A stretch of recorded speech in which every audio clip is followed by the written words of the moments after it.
we'll have a contest. Henry Clay, right? There are two things about Henry Clay. Every town he had a woman. This guy is like the most womanizer you can ever. He makes Bill Clinton look like a Boy Scout. And but then he was also regarded as the greatest dancer in America. And he used to get up on tabletops and dance and destroy china and silverware and all kinds of things. But people loved it because he was Henry Clay. So anyway, those are the kind of people we're going to meet in here. And I one of the reasons I love this class is because everybody's strange. We're not going to meet normal people. Daniel Webster, everybody thought he had sold his soul to the devil. Joseph Smith maybe did sell his soul to the devil. Henry David Thoreau. Just really, really interesting people. Margaret Fuller, John Marshall, who was a great Supreme Court justice. So anyway, there are a lot of people that we're going to talk about, and really almost every class is kind of a new personality of this. And it's always interesting to me. I don't know if it's because it's the American Republic or if it's America, but the idea that we produce all of these kind of almost quasi-demigod weird people is just amazing to me, and we're missing that. I think for the generation above mine, I'm Gen X, and I think we're all, if you've ever seen The Breakfast Club, you know every single person in my generation. But I think we're a lot alike. But then you get that generation of my grandparents.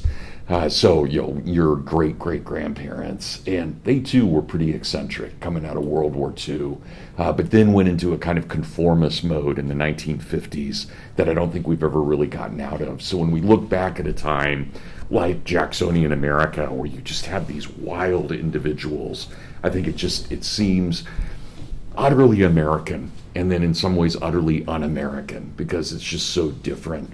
And imagine this, and I love this kind of consideration. Think about someone like John Quincy Adams, we'll all love John Quincy Adams. He was a terrible president. He was a great man. And this was back when you could have really, really good men, scientists and philosophers in the White House, people who really mattered. But he was a terrible president. But he was probably our greatest Secretary of State. I don't think we've ever had a better Secretary of State than John Quincy Adams. But, imagine he's 8 years old at the Battle of Boston at Bunker Hill. And he and his mom go out to a distant hill and they watch the battle from a distance.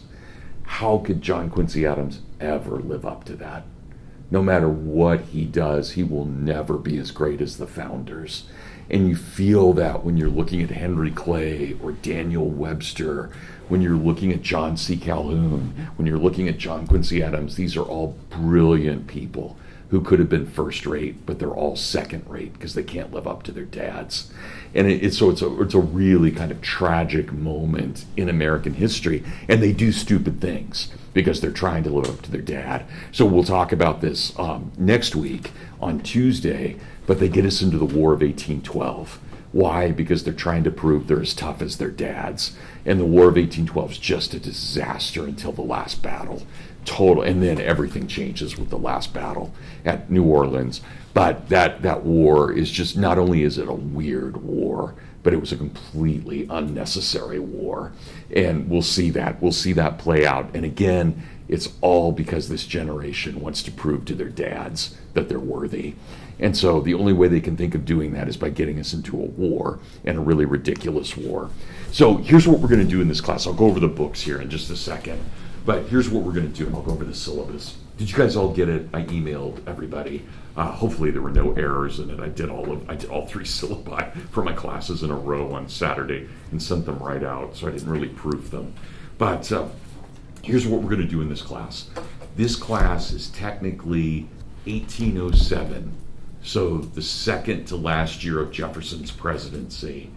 We go from 1807, and the reason we start with that is because Jefferson basically unilaterally, but not quite, he gets the consent of Congress, he declares an embargo on all British and French goods, and it radically reorients America because of our trade. And we don't recover from the embargo until 1844. That's the first year we're trading again at the level we had been trading in 1807. And you'll see how utterly devastating that was for America. But it also forces us on the other side, because we're no longer importing French and British goods, we have to start manufacturing in America. So it's the beginning of industry in America as well because of that. We probably would have stayed a Jeffersonian republic, that is a farming republic, much, much longer had we not gotten into the War of 1812, so, and the embargo in particular. So we start in 1807 because of that radical reorientation of the economy. And it's Jefferson, which is ironic that he would be such a strong president in doing this. And then we end this class in 1844 with the signing, you guys forgive me, I never did take Spanish, but with the signing of the Treaty of Guadalupe Hidalgo, and I'm sure I'm saying that horribly, but with that treaty, the end of the Mexican War, that's the end of our period. And so the last week or so of this class will be dealing with the Mexican War, another one of those wars that's just totally unjust and bizarre as well. But we'll get into all of that. And again, it changes America overall. So for this class, I've given you guys quite a few assigned readings, and I think you'll like them all. You'll hate me for a moment when you start Last of the Mohicans, but you'll end up loving the novel. But the main book that I want you guys to read is Daniel Walker Howe's What Hath God Wrought? And that is not just a good book, it is a great, great book. It is an amazing book. It is one of the finest books of American history ever written, even though it's a textbook. Daniel Walker Howe was a great historian, and he knew how to put together a billion details and make a coherent narrative out of it. So you guys will really like it. And I'm just assigning it to you today. So by the time we get to the midterm in this class, you should basically be halfway done with it. So just pace yourself. Look at the book, look at the pages, and break it down between now and then. Just read, a few pages every day or so many pages every week, but do read through that. And if you noticed, I've given you at the end of your syllabus, I've given you what I call a term chaser. And I know that's kind of a cheesy term, but I'll explain what that means. So as you read, for example, you guys are looking at your syllabus. I have it broken down into several parts. But if you read pages 1 through 202, which is the first part of Daniel Walker Howe, I've given you the terms that you need to know from the book in exactly the order you will encounter them as you're reading. So you're going to be introduced to Samuel Morse and telegraphy just immediately. And so that's how I want you guys to read the book. So follow that term chaser that I've given you and just go from one term to another throughout the book. So it's an index, but it's an index by how you'll read it chronologically rather than alphabetical. And so, I would really encourage you guys, I don't know if your other professors do this, but I'm a huge fan of you guys working together in teams. So, if you want to get a group together of 3 or 4 or 5 or 6, if you want to do the whole class, you're welcome to. And just say, all right, I'm going to take the first 20 terms and you guys take the next 20 terms, and then share that with each other. Just make sure that whoever you're sharing that with, you trust their judgment. So, but and if you want to work alone, that's totally fine as well. But you're not cheating or anything if you guys work together. So feel free to distribute the work amongst yourselves. Obviously, when you take your midterm, that's yours, right? No group effort on that one. But getting to the midterm and getting to the final, you're welcome to do that. Yeah. So with the terms, is the most important thing, would it be like the significance and do we need like dates or? Yeah, sure. Just, think about if I asked you, for example, right now, I said, please tell me about Samuel Morse. What could you tell me about him? Well, you would know from reading Daniel Walker Howe that he's the inventor of the telegraph. And you would also find out that he's the son of a really powerful evangelical minister by the name of Jedediah Morse. And a lot of what he's trying to do, for example, is to create a kind of Christian empire, tying it together through the telegraph. So he sees the telegraph as God's instrument. That's what I would want you to know. those kinds of things. Does that make sense for everyone? So just keep that in mind. I don't want you guys losing sleep over this. Bless you. I mean, just go through it and keep up with it. But, if your notes are good, that'll be fine. I also, for those of you who've had me before, you guys know I talk fast and I talk a lot. So please, this is a lecture course, but anytime I've said something that you disagree with, anytime that I've said something that you didn't understand, or maybe my Kansas accent messed it up, whatever it is, you guys don't hesitate to stop me. I would love it if we talked a lot in class. I love talking. I mean, it's weird, but I really do love it. But again, you guys stop me whenever, and please know, there's no group thinking here. I don't expect you guys to think like I do, and I don't expect you to come to the same conclusions I do. I'll give you my conclusions because I'm the professor, but if you disagree, I'm going to be pretty hard, for example, on a number of evangelicals, and that may rankle you, and you're totally fine with that. Tell me. Say, look, I don't think you're being fair to this guy or whatever, and that's totally fine with me. As I told my freshmen yesterday, I am a serious hardcore libertarian. But if somebody in my class is a fascist Marxist, I still will love them. I will pray for them, but I will love them and they can speak their mind. So just, whatever your viewpoint is, I'm not going to grade you on that. I'm going to grade you on what you've learned and how we approach the class. So I would consider this, aside from making sure that we're polite to one another, this is a total free speech zone. You guys push back whenever you want. I love being challenged. So, please do so. It makes me a better person. So if I say something, and I'm going to be critical, for example, of evangelicals, because I think that through evangelicalism, which in and of itself is theologically totally sound and orthodox, but I think it introduces a form of democracy in America that we're not equipped to handle. So I'll talk about that and we'll get into that. But again, you guys can disagree with me. You need to know my argument, but you can totally disagree with me and just say, oh, Berzer's a Catholic. Of course he's going to think that. So, those things are fine. Okay, I promise you guys will love Daniel Walker Howe. Just jump into it, have fun. It really is a beautifully written textbook, and believe me, there are almost no beautifully written textbooks. Textbooks are the death of publishing and death of writing, but not this one. This one you'll like. So as I have in the syllabus, just make sure you've read half of the book by the midterm, right? And you'll be fine. And I'll give you a study guide too before the midterm, so you'll have a good idea what's going to be on it.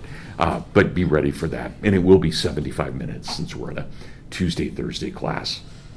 Okay, the other person I want you to read, the next book is Union and Liberty, John C. Calhoun. This is also a person I'm going to disagree with a lot, but you really need to know him. He is, again, I dislike him. I don't like him as a person, and I don't agree with his thought, but he's the most powerful thinker of our era, that is, of this time period. He's the most original thinker of our time period.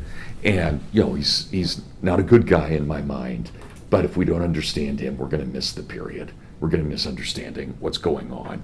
So, he's deeply pro-slavery. He's deeply pro-Southern, but his philosophy matters. And again, I think, I would say this, and I'll give this compliment to him, even though I disagree with him.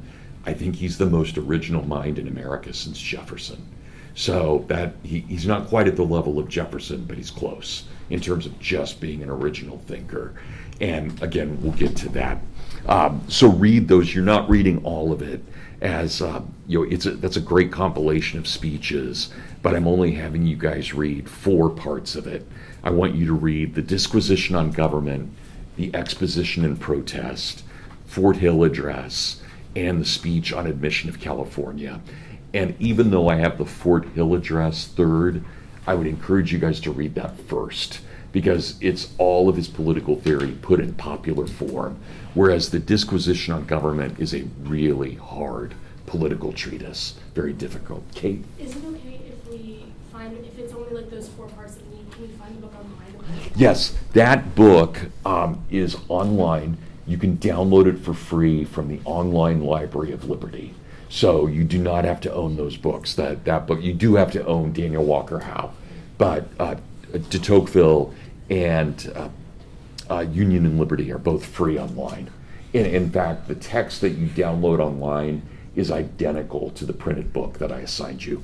So yeah, if you want to save some money, do that, definitely.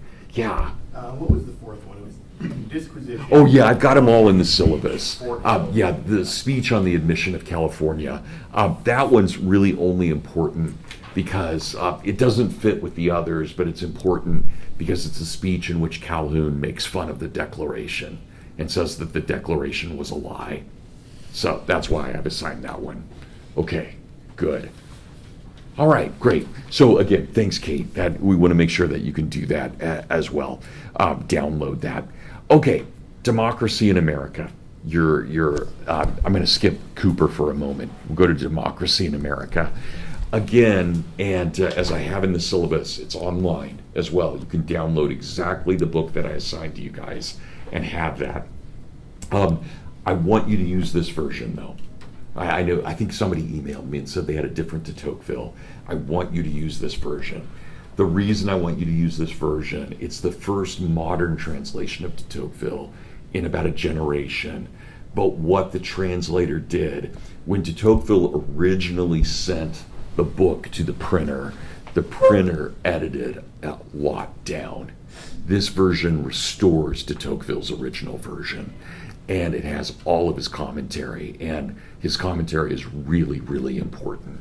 And so this is basically the original version done the way it was meant to be done. That's why I want you to use this version. There are other really good versions, but they're all versions based on the edited version originally. This one is the only one that goes back to de Tocqueville's actual writing. So, and you can, if you guys are really interested in this, and my French isn't worth doing this, but you can even buy the 4-volume edition, which has all the French on one side and the English on the other. So, but I'm just hoping you guys will get the 2-volume edition. Again, I don't want you to read the whole thing. I've given you very specific parts of it to read, but it's enough that I thought go ahead and just get the book or download the whole thing rather than, it would be too much for me just to print off for you guys. So not enough really for the book, but too much just to print off. So I went ahead and went with the book. But you guys, as you know, I assume most of you are history majors. Every American should own Democracy in America. You guys should all have a copy of that. You don't need to own Calhoun, but you should all, as good Americans, have Democracy in America. It is the single finest book ever written about us. And you'll see why. It's just so insightful. And you guys may know this. We'll talk more about it later. De Tocqueville was your age when he wrote this. He was just a couple years older than you guys are. I think he was 25. So, it's just stunning. Truly a great, great work of this young man. And he died young. I think he was a little younger than I am now when he passed away. It's a great shame. Okay. Oh, one of my favorite novels. You guys are going to read Last of the Mohicans. And here's why I want to warn you. You will hate the first 50 pages of it. First 50 pages, Cooper, he writes in what's called Italianate Gothic. And what that means is every tree gets its own paragraph. And it will drive you crazy because he's writing for a European audience. Europeans want to know what America looks like. So it reads like a travel guide for Europeans. But then once you get into the story, it's fantastic. It's a rewrite of the Aeneid. It's the Aeneid on American soil. So you'll see that very quickly. The Latins are the Indians, and the Trojans are the Americans. And it's amazing. But again, first 50 pages, you guys will be thinking, what was Berzer thinking in assigning this? And then you'll be in the groove. You can also, if you guys want, and I count this as reading, you're more than welcome to look at to get the Audible version, which I listened to last year, and it's very good. It's very well done. There are a couple of different Audible versions, and I was very taken with them, especially with all that description. Go for a walk, have your AirPods on, and just listen and enjoy. So that's one way to get through it.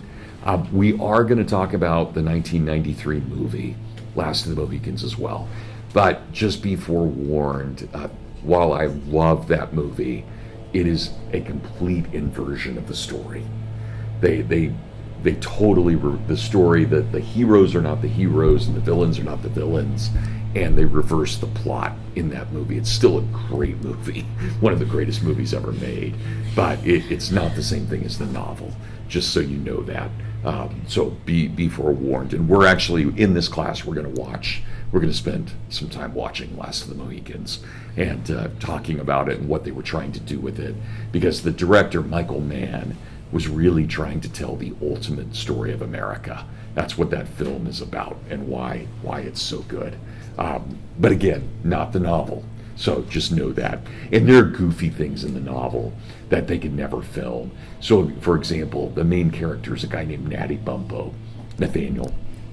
And he, to con a bunch of Indians, he kills a bear and then puts the bear skin on and walks into an Indian village, and they're all convinced he's a real bear. It's like, come on, this has never happened. But anyway, you'll see that. So it's goofy, and the movie's much more serious. It takes the serious tone.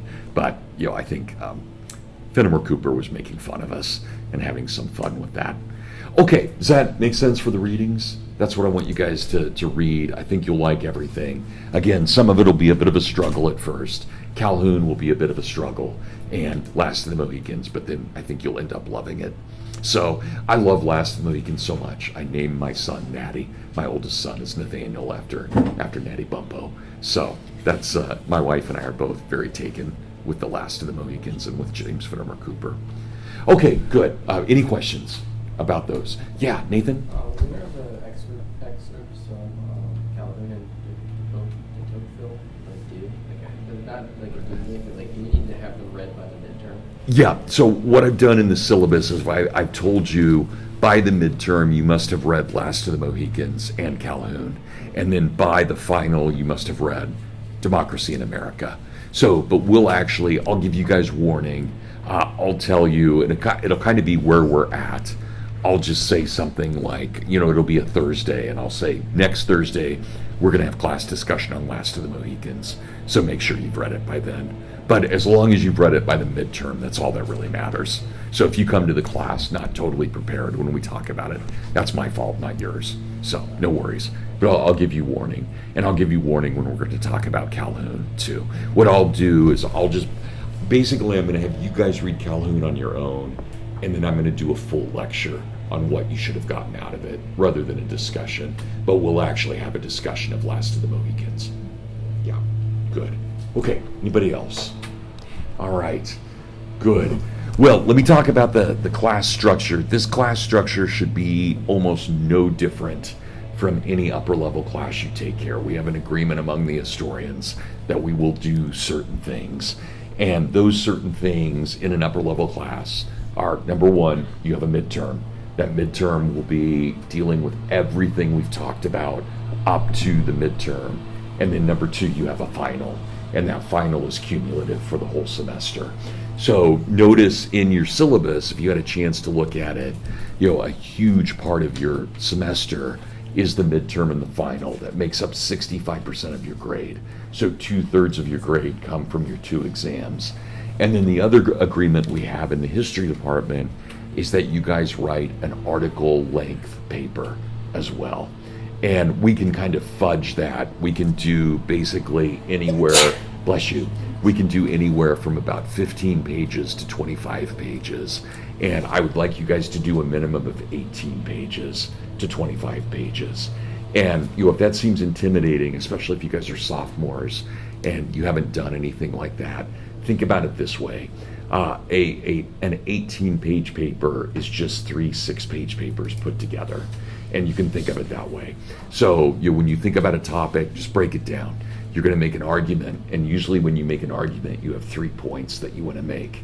So just imagine these are extended points. You're giving me 6 pages of a point rather than a paragraph. And I think if you think of it that way, you'll think of it in a much more effective kind of way of dealing with it, rather than just saying, oh my gosh, I can't believe I have to write an 18-page paper. You'll be fine with it. It's just, again, it's a different mentality than what you did in heritage class, when you were doing a 2.5 to 3 page paper. But all a longer paper is truly an extended version. So think of it as like the director's cut of what you're doing, and adding in the extra scenes and giving me the evidence and doing the research. So I am not going to remind you guys much about the paper. I am assigning it right now, and I expect you guys to start it right now. Please do not think that you can start this in mid-November and be okay. You will not be okay. You need to really start thinking about it now, or you need to start planning it. You guys do not have to get permission for a topic. That would be too unwieldy in this class. Basically, you are welcome to write on any single thing between 1807 and 1848. And I'll even fudge it a little bit. You know, if there's something from like 1850, like the fugitive slave law, that you're interested in, that's fine too. I don't have a problem with that. But generally, I want you to stick with 1807 to 1848.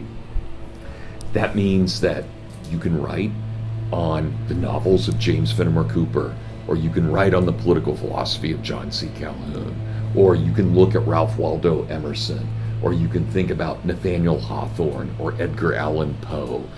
There are all kinds of figures, Henry David Thoreau, that you can write on. If you want, the most interesting woman of her day, it would be Margaret Fuller, who edited the Dial magazine. Or you may be interested in first wave feminism. So maybe you want to look at Elizabeth Cady Stanton. And so there are just so many different things. And so I would ask you guys to think, all right, do you want to do a war? Is there an Indian chief that you're really interested in? Is there an Indian tribe you're really interested in? Is there a political philosopher you like? Do you like the character of John Quincy Adams? Write on John Quincy Adams. Are you interested in Mormonism? Write on the history of Mormonism or the theology of Mormonism. I know I made the Mormon joke a little bit ago, but I really was just joking about that. But we'll spend a whole day in here on Mormonism. We're going to talk about it because it's the ultimate American religion, and it couldn't have come anywhere else. It had to have been American. And we'll talk about why that's the case. What does it mean? So, maybe you're interested in Andrew Jackson. I'm interested in Andrew Jackson. I'm interested in all of these guys. Maybe you're interested in dueling. How did a duel work? What was slavery like during this time? Why were there so few slave revolts? But when there were slave revolts, like Nat Turner's revolt, they were utterly bloody affairs. Why? Why is that the case? So start thinking broadly and then narrow it down. So you want to do a war. Okay, do you want to do the War of 1812 or do you want to do the Mexican War? You want to do the War of 1812. Okay, if you want to do the War of 1812, do you want to look at our battle with the Cherokee, or do you want to look at maybe our battle in Washington, D.C. against the British, which was no battle at all? They just burned the city down. What would it be? Or Baltimore, where they met 13,000 militia in resistance. So just think about, okay, I want to do a war topic. Narrow it. I want to do a political philosophy topic. Well, I really like John Quincy Adams. Okay, what did he write on political philosophy? Keep narrowing it until you have a topic. You definitely know you want to write about a woman. Then think about, okay, who that woman is. Do you want to write a biography? You can do that for me. I love biography. So you want to write a mini biography? That's great. Have at it. You want to write about a friendship? Maybe the friendship between Thomas Jefferson and John Adams during this time period. They wrote letter after letter after letter. Or let's say you're interested in the fact that both John Adams and Thomas Jefferson died on the same day, on the 50th anniversary of the Declaration. That would be a great paper. Right in the middle of the Jubilee of America, the 50th anniversary, on the day that they wrote the Declaration, both of these guys die. That's incredible. Absolutely incredible. So there's just a lot that you can write up. Maybe you're a Texan. I'm married to a Texan. Texans are insane. They love Texas in every way, right? It's Shiner Bach and it's barbecue. And, that's great. If you want to write about Texas and you want to write about the Alamo or the Battle of San Jacinto or Texas declaring independence, it's all great. Anything like that. So please don't be limited. And again, you're welcome to email me if you want with your topic, but I'm giving you carte blanche. You guys can do whatever you want and just have at it. We have truly great resources in the library. George Alan is brilliant. You can get his expertise on these things. Just go use the library as much as you can. If you have a topic, here's what I would encourage you to do. Let's say, for example, you want to write on the Alamo. Look up one book on the Alamo and then go down to the stacks where that book is and look at every other book around it. Just spend an hour sitting there at your little shelf in the library. Sit down on the floor and just start going through everything. And you're going to find all kinds of stuff. And now, it's so different than when I was in college. You guys have access to a billion sources on the web. And I want you to take advantage of that. For those of you who've had me before, you know that I always like primary sources. I love primary sources. If you can find a collection of letters or a diary, you will make me a very happy man. I don't mind if you want to look at the historiography of something and look at secondary sources, but I'm much, much more interested in primary sources. I've seen brilliant papers written for me using one diary. That's why I wouldn't recommend that, but it can be done because this student knew how to use a diary and understood what it meant and talked about the nuances of it, and it was great. You want to use the Book of Mormon, use the Book of Mormon, whatever you want. Right? You want to look at fiction from the time, look at fiction. You're interested in, say, the Presbyterian Church in 1846 when they split into North and South. Go for it. That'll be great. So really, you guys, the sky's the limit. Anything that you want to do, think about that. Okay? So, be creative, be imaginative. All right. Anybody on that? If not, we're going to get right into class. But that's the syllabus. So hopefully that makes sense for everybody. And again, I'm not really doing much different than what everybody else should be doing in the department. I can't guarantee that that's happening that way, but okay. So let's break this down. Let's talk about our time period. I don't think I'm going to do a full lecture today. I'll probably just do a partial one just to give you a kind of introduction to the ideas, but we'll see how long it takes. Okay, first thing that I want to note, and I've already said this, and it's very important. Number one, we have the problem of fathers. We have the problem of living up to the greatest generation that has ever been produced in American history, the generation of the founding. And you can imagine, even if we're talking about a secondary founder, someone like John Dickinson, even he is a founder, and he's put in the pantheon of the creation of the Republic. And so unless this generation that we're talking about, unless John Quincy Adams can build a republic, which he's not going to be able to, he just cannot live up to his father. And we find that anxiety all over the writings. The one person who does not have that anxiety is Andrew Jackson. And the reason Andrew Jackson doesn't have it is because as a 12 and a 13-year-old, he fought in the Revolutionary War. And so he's a patriot. He fought. He actually took up arms and shot at the Brits, and he hated them in every way. And very famously or infamously, a British officer captured 13-year-old Andrew Jackson. Andrew Jackson, being Andrew Jackson, he had to mouth off to the officer, and the officer was furious. And so he threw Andrew Jackson down on the ground, and he took his rifle butt and he started beating in Andrew Jackson's head. So much, and it's why whenever you see a portrait of Andrew Jackson, it's always from the side, because one side of his head was caved in. You could take 2 fingers and place it in Andrew Jackson's skull, and that's how it would be even with the rest of his head.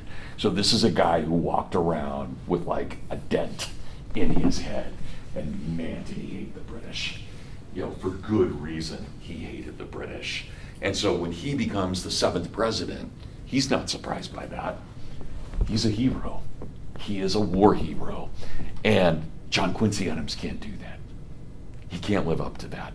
And it matters that Andrew Jackson is still around.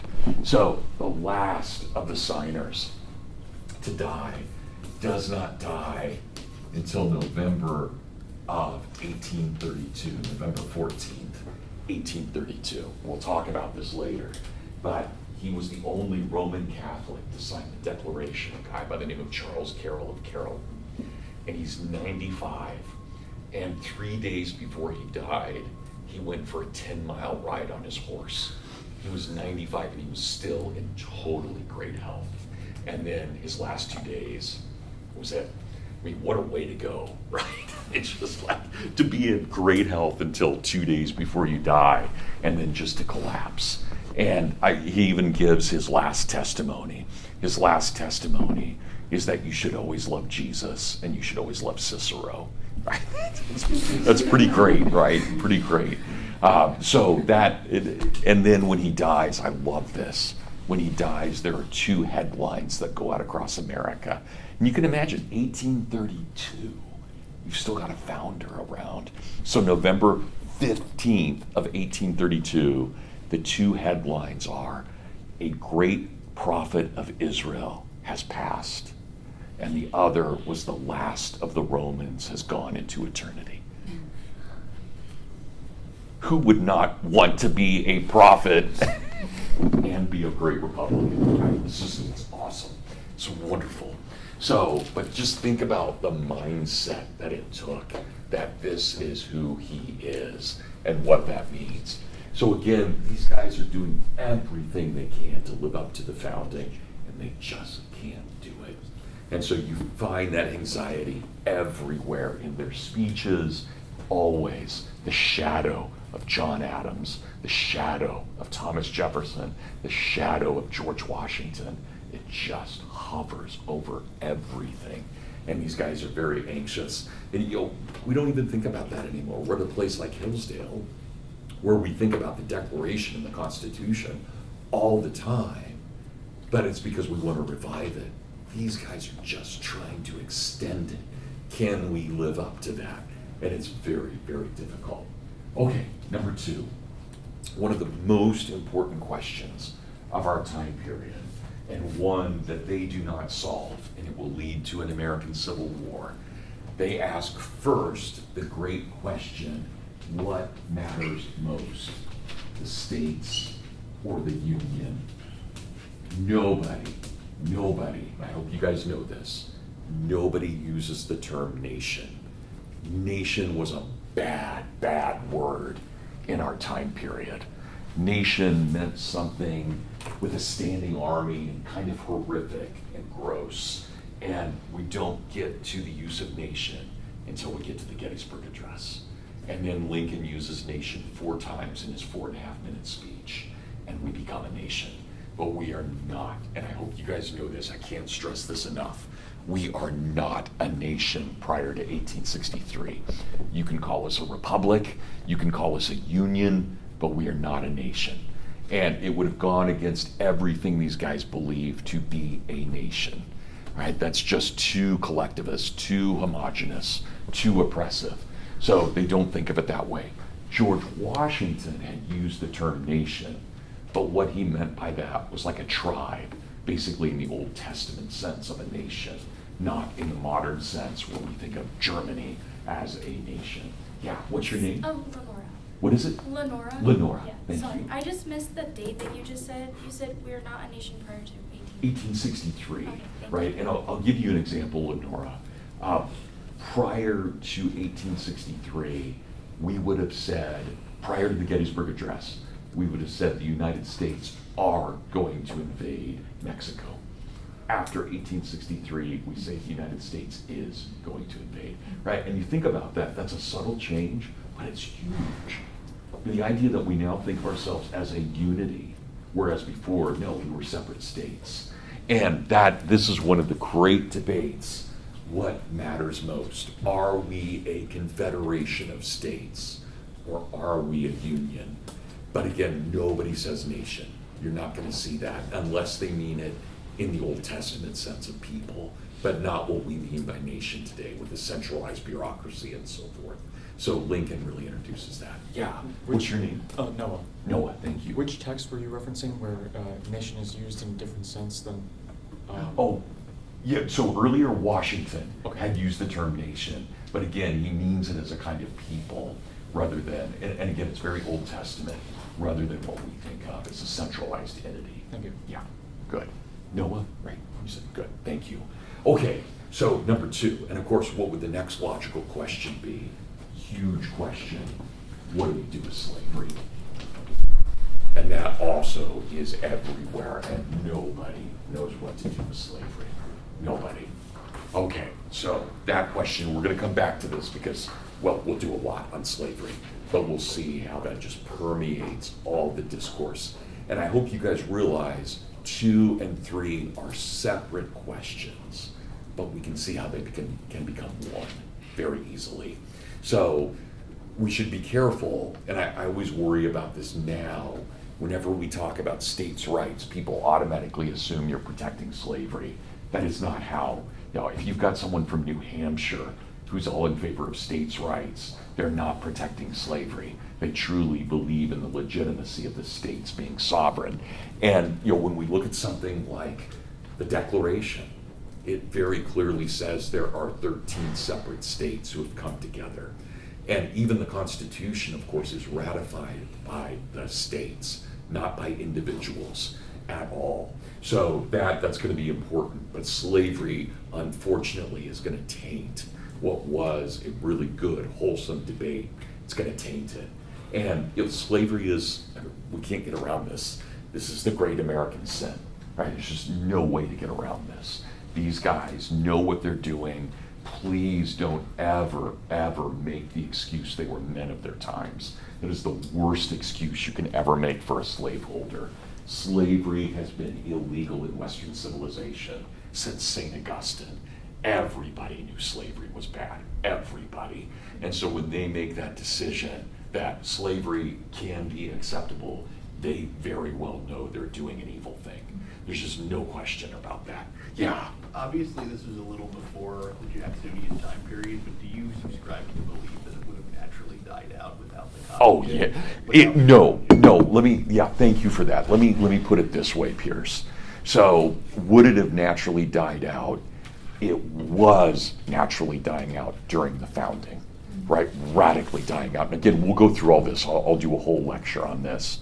But then the cotton gin is developed in 1793, and that makes suddenly slavery economically viable. And so it explodes from that point forward. Yeah, absolutely. But again, I want you guys to know, when Thomas Jefferson does not free his slaves, he is making an evil decision. It is not, he's just a man of his times. He knows very well what he's doing, and he's making that choice. Jonathan? It's maybe early to ask the question, but thinking about the leading men at this time having difficulty understanding their fathers and not understanding them, but coming up to them, and then thinking about how the founding fathers of the nation had trouble with the slavery issue. How does that relate to each other? Oh, well, they relate to it because they also know they've inherited this. And so it's one of the things that they have to recognize about the founding, but then have to work it out. And so the great question, you think about something like, when we hold these truths to be self-evident that all men are created equal, well, do we buy that? If we buy that, then we have to end slavery. That's why someone like Calhoun says, well, no, it's a joke. That's not true at all. It's a lie. It's a noble lie, but it's a lie. And so we just ignore the Declaration overall. And you're going to see huge fights about that. And Calhoun is very much on the side of, no, the Declaration was a very wrong-headed document, and it's a lie. And so we ignore it. Whereas you'll get other people like John Quincy Adams who say, no, it's very clear when they said all men are created equal, they meant all men are created equal overall. So we're going to keep seeing that play out over and over again. I think the fourth point will help kind of answer what's going on here. I'll get to that. Okay, good. So fourth point, what do we see?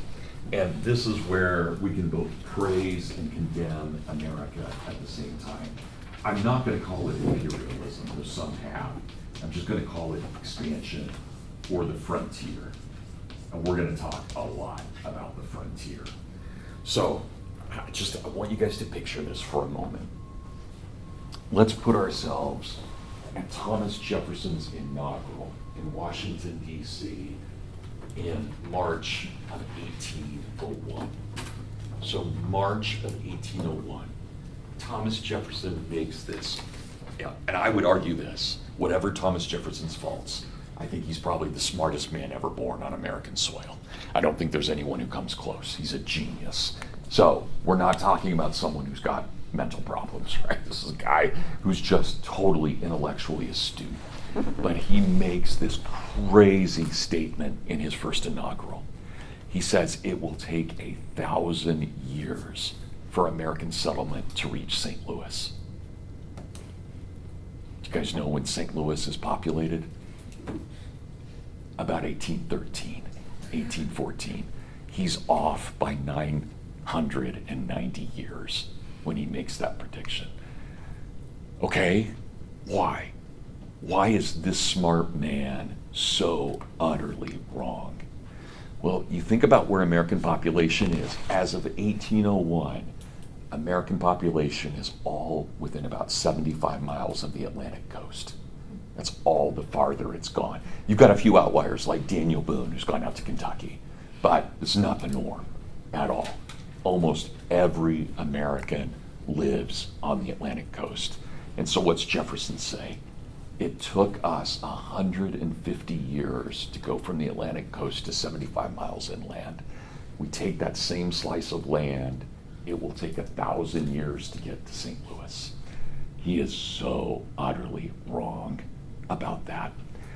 Now, let's jump forward to the end of our course, all the way December 4th, or whatever our last day is. I think it's December 3rd. We're at the end of our course, and where are we? It's March of 1848. We control San Diego, Los Angeles, San Francisco, Portland, and Seattle. In 47 years, we conquered a continent. Not one of the founding fathers could ever have envisioned that in any way, shape, or form. And here's where we can praise America and we can also condemn it. Just think about what that means. And Jonathan, to your point a second ago, it means we are moving so fast. And let's say, going back to Pierce's point, let's say we believe slavery's dying. Well, imagine if it would take 1,000 years to get to St. Louis. Well, slavery's only got 100 years left. So that means we've got a 900-year leeway where there's no slavery by the time we get to St. Louis. Or take another point. What's our argument against the Indians? Our argument against the Indians is that they're Republican, but they're natural Republicans, not civilized Republicans. And so what do we want them to do? We want them to evolve culturally so that they come up to the white level. Well, if you've got 1,000 years, no problem. Every Indian on the plains will be a good American by the time we get there 1,000 years from now. But if it's 5 years from now, no, none of that's going to happen. And so this is one of the most important paradoxes of American history. We are not ready to take that land, ever. We conquer land, we move on to it, and every time, oh, do we allow slaves here? Do we not? We almost always come to civil war. We're always on the brink of it. Why? Because we keep expanding.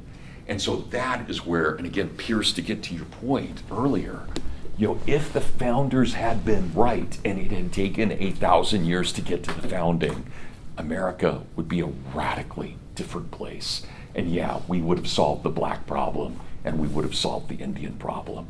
But when people are going out and they're taking land by the thousands of acres at a time, we can't do it. We're just not mature enough. So we're the most aggressive people ever in the history of the world in terms of land conquest. We are the worst people possible to manage that land. Does that make sense for everyone? You guys get why that's so important? So again, imagine 1801, we're hugging the Atlantic. 1848, we control the Pacific. It's incredible. Nobody ever has done anything like that. And it's just pure America right there in every way.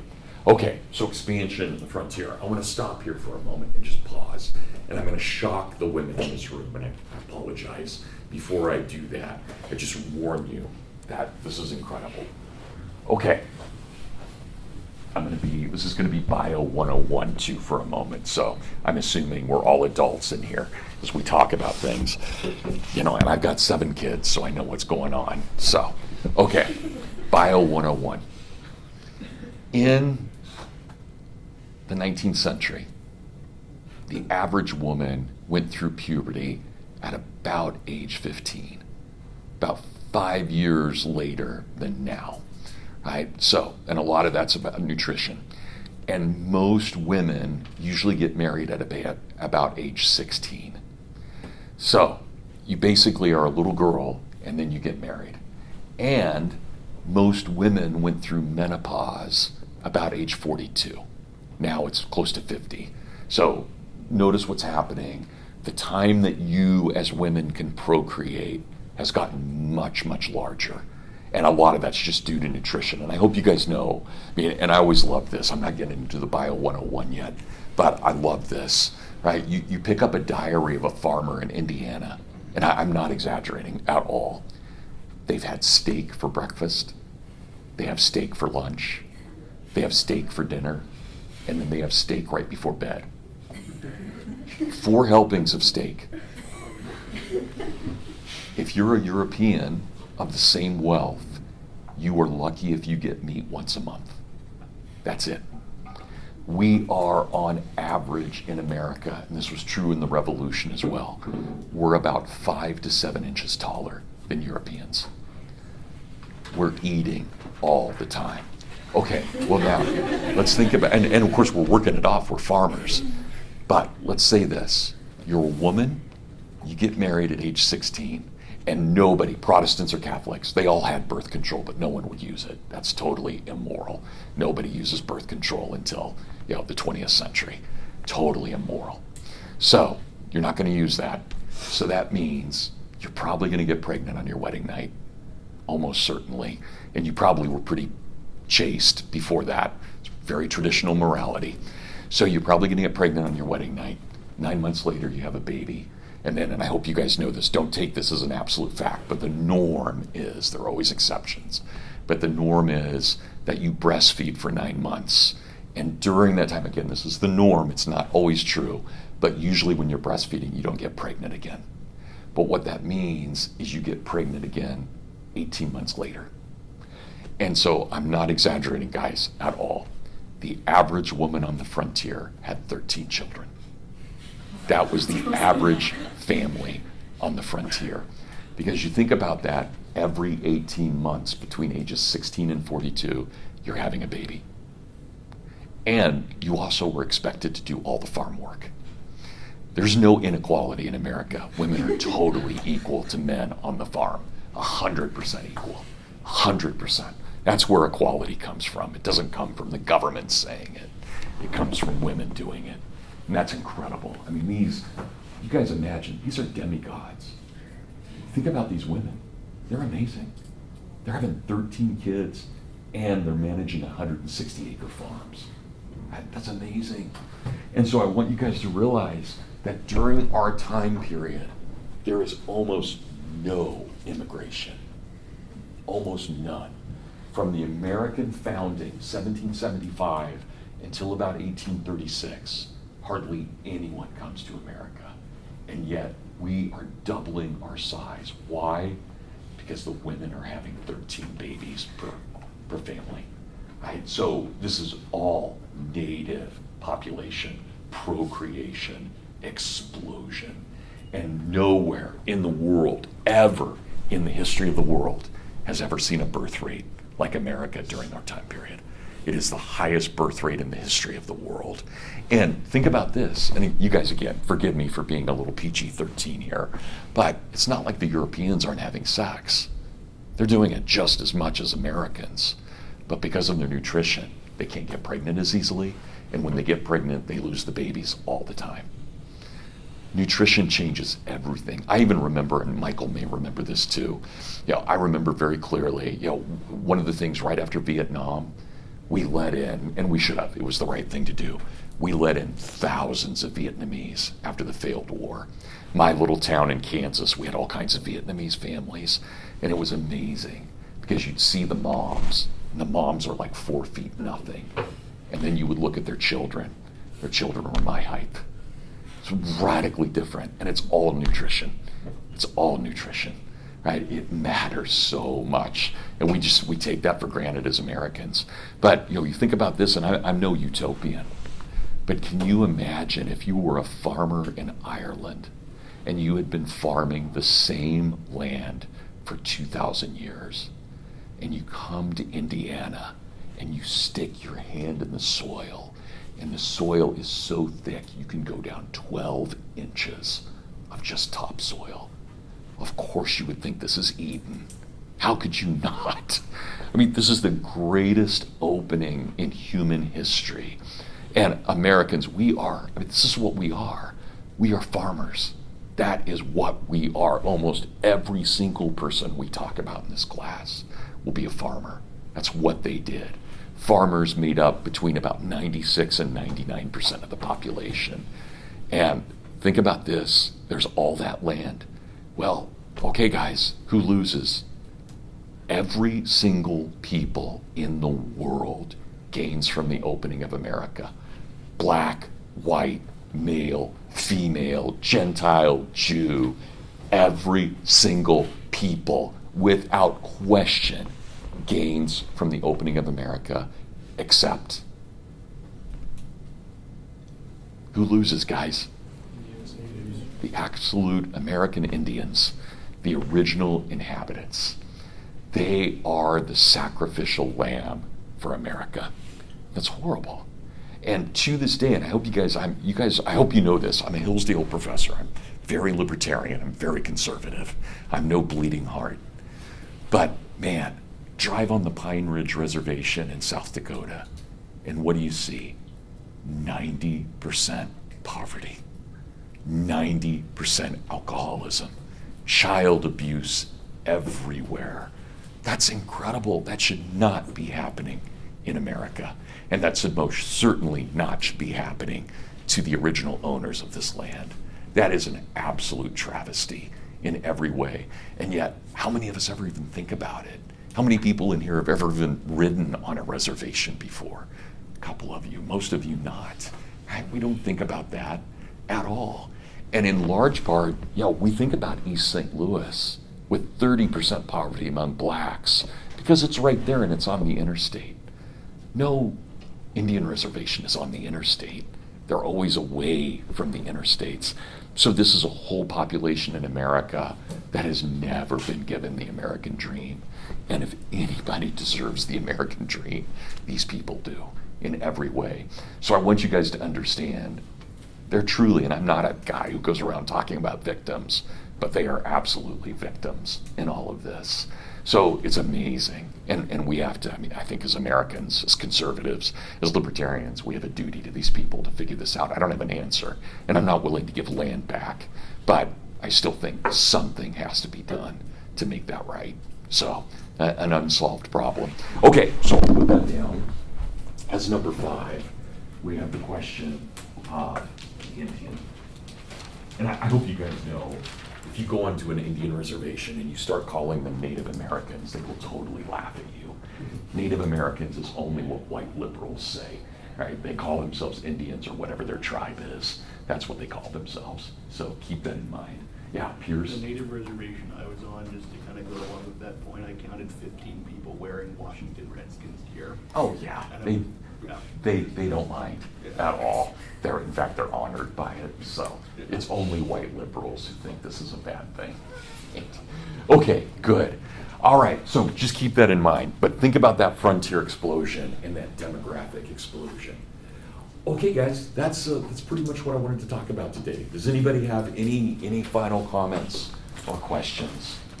I want to get into the War of 1812, but I don't want to start it today because there's just too much to talk about. I need to give you some graphs and things. Yeah, what's your name? I'm Maddie.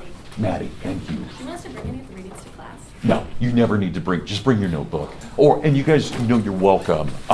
Just as long as you're not checking email or anything or doing shopping, or being on Facebook, you're welcome to use your laptops or whatever to take notes, or your tablets, or just be obviously good and be focused.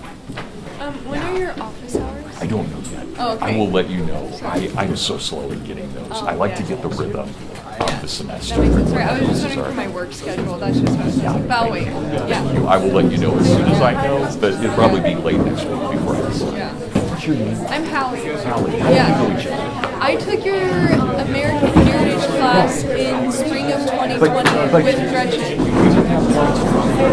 I did a blog. Yeah, it was just a shorter class because we went home for spring break and never came up. Yeah, good to see you. Had you just taken off from school for a while? Yeah, so it's a long story, but just with COVID, I worked for a couple years, and then I served a mission for my church, and then I met my husband and got married.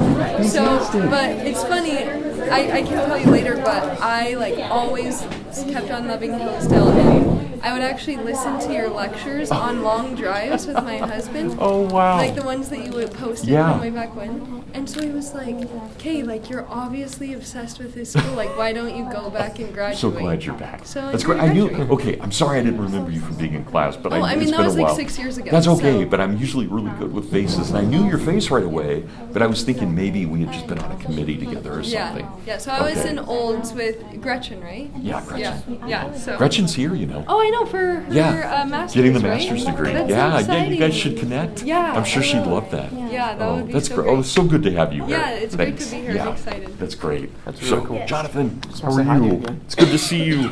Yeah. Are you still okay with being my advisor? Absolutely. Okay. Yeah, I've been looking forward to I it. got it right here. Great. I went to find you earlier this week, and then I got an email saying you were in D.C. Is that right? I was in D.C. Yeah, we had a program at the Kirby Center. Oh, cool. On the Declaration. You just missed me. I was there all summer. Who are you working for? I was working for Jameson Coppola and the American Association of Christian Schools. Good. Did you enjoy it? I did. I don't know if that's the exact line of work I want. Okay. But it was a good experience. Yeah, Yeah. that's great, Jonathan. It's great to More see later. you. I have to declare my major before September 11th. Okay. I haven't done that yet because of some other things. Okay. All right. But yeah, we're all set. So that's excellent. I'm really honored. Yeah. So thank you. Great. Yeah. I Hey. just have a question. Sure. So about Tell me your name again. Lenora. Lenora. Yeah. Great. You're good to About wait. the paper, I kind of had an idea maybe I wanted to write about Edgar Allan Poe. Because Yeah. I really like him. Yeah, so do I. But I think that it would be a temptation for me to kind of turn it into an English paper. So That's how okay. do I avoid that? No, Or no problem. If You this can is not write a an great English time paper. to talk about it. Yeah, history's everything. So no worries. Okay, I Yeah. just didn't know if you had any suggestions about how to avoid No, I mean, that. just, if you could get Like, through should I some do of a his bibliography? letters or diaries Yeah, would be yeah. great. But if you want to do an analysis of his fiction, totally fine. Okay. 100% fine. Okay, Yeah, thank you. good. Thanks, Lenora. Good. Yeah, thank you Bye. so Good much. seeing you. I was just Yeah. saying hi again. Hey, Kate. Good to see How you are again. you? How have you Good to been? I've been great. Good. Yeah, What really was your good. summer into? What were you doing? I had a couple of books I was working on, Okay. and then a book that came out that I was doing a ton What of book? on the Declaration of Independence. Oh, awesome. Okay, Yeah, great. so I was That's doing really cool. tons of podcasts, and I Yeah. was traveling around for it. So it was That's a lot of awesome. fun. I'm so excited Yeah. for the class. Did you guys travel? I was in Israel all summer actually. Oh, wow. Yeah. Wow. It was good for amazing. you. It was crazy, but amazing. Good. Yeah. Had you been there? Bye, Jonathan. Had you been there before? No, first time. And I Okay. decided to go for 2 months. I was like, Yeah. let's just jump right into the You deep don't have end. dual citizenship, do you? No, I Okay. don't. Yeah. I have distant family there, but that's it. So I went there. I traveled around a little bit, and then I Yeah. did a geopolitics internship. So that was Very crazy. cool. Yeah. That's great. No, it was Well, awesome. I'm glad you were safe Yes. and everything too. Absolutely. Only one bomb shelter run. That was fine. Really? Yeah, You did that one. Just one. It was at 6 a.m. in the morning, and you could hear the Iron Dome hitting the rockets out of the sky. Yeah. Most surreal experience ever, but also it was necessary to experience to okay, Yeah. I got the full Israeli I can't remember experience. if I told you, Kate, but my youngest son, my oldest son, Yeah. lived in Israel for Really? 2 years, and it That's was a- during 2023 with the Iran What- that's the attack, time to and live he was there. in his dorm, just watching the Iron Dome blow all these missiles. What away. university? He was at Polis. Okay. Yeah, okay. it's a language institute. Yeah. He was getting his MA. Nice. in Do language. you know Reichman? It's it's right above Tel Aviv. That's where I was Okay. doing my internship. Okay, this was in Yeah. Jerusalem. Okay, Yeah. nice. Yeah, That's downtown Old City Jerusalem. oh, that's Yeah. amazing. Yeah. I was mostly in Tel Aviv for most of it, but Okay. Jerusalem was amazing. Yeah, well, I'm glad Yeah. you're back. Yes, That's it was cool. so nice to see you again. What's I your look name? I'm Olivia. Olivia? Good to meet you. Yeah. Yeah, good. Are you guys hanging out together, or you were just both No, working? we were just together. Okay, okay, Yeah. good. Bye, Thanks. it was good to see you. I just have a quick question for the Sure. research paper. I was thinking of doing John Brown. Yeah, that's fine. Is I mean, that- it's a little later than That's what I we're was doing, wondering. but that's Okay, 'cause I fine can because also do California. you choose whichever you would rather do. Okay. You're more than welcome to do John Brown. You know, he's not that much late. I mean, he's obviously alive during our time Yeah. period. It's just his big moment is in the Yeah, I know. 1850s. Mhm. But that's totally fine. Okay. Yeah, Okay. yeah, and there's some good. He's one I would actually recommend looking at a few secondary sources because there's such a debate about whether he's a good guy or a bad guy. Well, he is a mass murderer, but I don't it was consider like him a good vigilante. guy. Yes, So, I know. It's like yeah, kind of but like there are a lot of people who do. it's like Nat Turner. Like Yeah. people like view him as a good guy too. in Yeah. Some, like I was told he was a good guy. Yeah, I'm more in favor of Nat Turner being a good guy than I am John Brown. Because but- I agree because Yeah. John Brown didn't have a choice. And, Right. like it's like I would kind of probably do the same thing in Yeah. this situation. But Yeah. John Brown, I was like, I feel like I could have avoided some murders. Yeah, yeah, exactly. Like if he kept it to like actual pacifism instead Right. of just like, oh, Right. you've desecrated Agreed the with law you. of God. Yeah, yeah. It's Yeah. good. So what year So, are you? I'm a senior actually. Okay, Excuse me. great. And history major? Yes. Okay, well, I'm glad I finally get to have you. Yay. That's great. Yeah, actually you had my sister, Oh, who's that? Lizzie Leathers. Oh, Lizzie's your sister. Oh my gosh. Yes. Okay. Yeah, she told me I Wow. had to. Oh, please tell her hi. I will. My wife really liked her too. Oh, good. Yeah, yeah. Oh, please say hi to her. I will. Yeah, good. Yeah, Okay, she's Olivia. a lawyer now. Great. I'm glad to hear that. Yeah. Yeah, she's 7 years now she's been gone? Yeah. Is that right? Okay. Yeah, good. Okay. Right. Are you a Pi Phi too? I am a fun way. All right. Living up to the family name. So good. All right. Well, it's good meeting you. Good Olivia. meeting you too. Yeah, thank you. Thank you. We'll see you later. Hey. I'm desperately late for this class, which it says is in 236A. There's a logic class in there, non-US I constitution. have no idea. It's John Peterson. I wonder if it got moved. Yeah. I'm sorry, I don't know. Okay. No idea. Yeah. Good luck. All right. I guess I'll pop in and see.